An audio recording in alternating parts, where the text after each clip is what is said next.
Les travaux de ce jour, qui se sont déroulés en 3 panels de haut niveau, ouverts en vos noms par le ministre Jean-Noël Barrot et moi-même, ont permis de consolider cette vision. Le Gabon, reconnu comme pays avant-gardiste dans la gestion durable des forêts et la conservation de la biodiversité, joue un rôle de locomotive dans la réalisation de cet objectif. Le panel sur la thématique science et préservation de la nature a été animé par le docteur Marjolaine Okangagé et a dégagé 3 priorités. La première priorité est d'investir durablement dans la connaissance, car nos forêts exigent des données fiables. Les experts appellent à un renforcement pérenne des investissements scientifiques dans le bassin du Congo afin de combler les lacunes, d'améliorer la gestion des ressources et d'accompagner les États, entreprises et organisations non gouvernementales.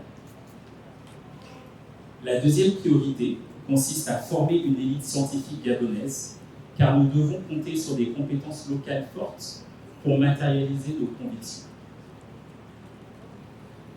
Nous avons besoin de faire émerger une nouvelle génération de scientifiques gabonais, enracinés dans les réalités des communautés, qui permettra à la recherche de devenir un véritable outil de développement. La troisième priorité est de mieux coordonner les outils existants que nous avons. La GEOS, le One Forest Vision, l'Académie de protection des ressources naturelles, Institut de recherche et aussi bien la Task Force Mamba Vert constitue une base solide pour la protection des ressources naturelles au Gabon. Cependant, le panel recommande une meilleure intégration de ces structures pour amplifier leur impact et faire du bassin du Congo un pôle scientifique de référence internationale. Ce panel a été suivi d'une autre thématique sur le secteur privé et la gestion durable des forêts, animée par Mme Nathalie Niaré-Essima, qui a permis d'identifier les défis et les opportunités. 3 défis majeurs ont été mis en exergue. Le premier souligne le besoin d'adapter notre cadre juridique aux normes internationales, notamment aux exigences du marché volontaire du carbone, afin d'assurer crédibilité et attractivité. Le second souligne la nécessité de renforcer l'inclusivité dans la prise de décision pour garantir une compréhension partagée des orientations gouvernementales. Le troisième étant de créer des richesses durables pour les populations locales dépendant de ces forêts, notamment au travers du développement des produits forestiers non ligneux.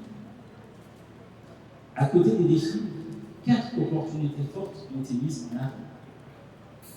La première est la proposition conjointe de la Compagnie des bois du Gabon et de Total Energy Nature Based Solutions de lancer dès 2026 un démonstrateur carbone volontaire sous accord du gouvernement. La création d'un groupe de travail MEDEF, FEG, destiné à explorer la valorisation du capital naturel et la réduction de l'empreinte environnementale des échanges France-Gabon. Le développement des partenariats collaboratifs pour diversifier les leviers d'investissement et enfin, la mise en place d'un label environnemental gabonais pour renforcer la compétitivité internationale de nos produits forestiers. Excellences, Messieurs les Présidents, ce panel a également rappelé un point essentiel auquel vous êtes attachés, que l'économie verte est un levier majeur de transformation, créateur d'emplois verts, porteur d'innovation et accélérateur de digitalisation. C'est l'une des voies les plus prometteuses pour diversifier notre économie. Et enfin, le dernier panel a porté sur les initiatives et financements innovants. Facilités par Mme Yasmine Choua, les échanges ont mis en avant 3 annonces structurantes. Il s'agit de la signature d'une lettre d'intention entre le gouvernement gabonais et de Nature Conservancy pour conclure dans 90 jours un accord d'environ 200 millions de dollars dédié à un plan de développement communautaire et de conservation pour la mise en œuvre du projet de financement pour la performance. Il s'agit de l'engagement de conservation internationale à accompagner l'élaboration de country package du Gabon, facilitant l'accès au financement climatique. Enfin, le soutien renouvelé de l'Union européenne et d'autres partenaires, notamment via l'appel de Belém, visant à mobiliser 2,5 milliards de dollars de promesses pour le bassin du Congo. Je salue également l'intervention de Madame le ministre en charge de la planification, qui nous a présenté le plan national de développement et de croissance et rappelé l'importance de l'intégrer dans les initiatives en matière de développement et financement. À ce titre, les échanges ont rappelé une exigence fondamentale, celle que la transparence, la bonne gouvernance et la traçabilité des financements climatiques, mais ont également soulevé la nécessité de mieux adapter les mécanismes de financement vert aux réalités du terrain. Nous savons la France très attachée à ces principes que le Gabon adopte pleinement dans la mise en œuvre de ses engagements. Excellence, Monsieur le Président de la République gabonaise. Excellence, Monsieur le Président de la République française. Permettez-moi de conclure cette séance de restitution des travaux par les mots de feu le Président Omar Bongo Ondimba, également à Rio. Trop souvent, en Afrique, nous nous sommes sentis de nous développer à n'importe quel prix.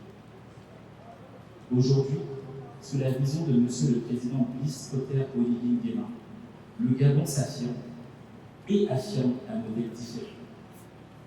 Celui d'un développement rapide mais maîtrisé, ambitieux mais responsable, innovant mais durable. Et nous voulons aller plus loin.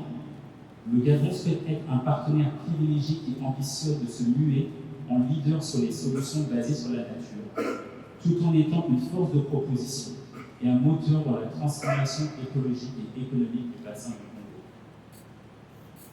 Cette volonté ne se limite pas à servir notre intérêt, mais bel et bien à servir l'intérêt général à l'échelle mondiale, car le développement durable du Gabon corrèle parfaitement avec le développement durable de la France et du reste du monde.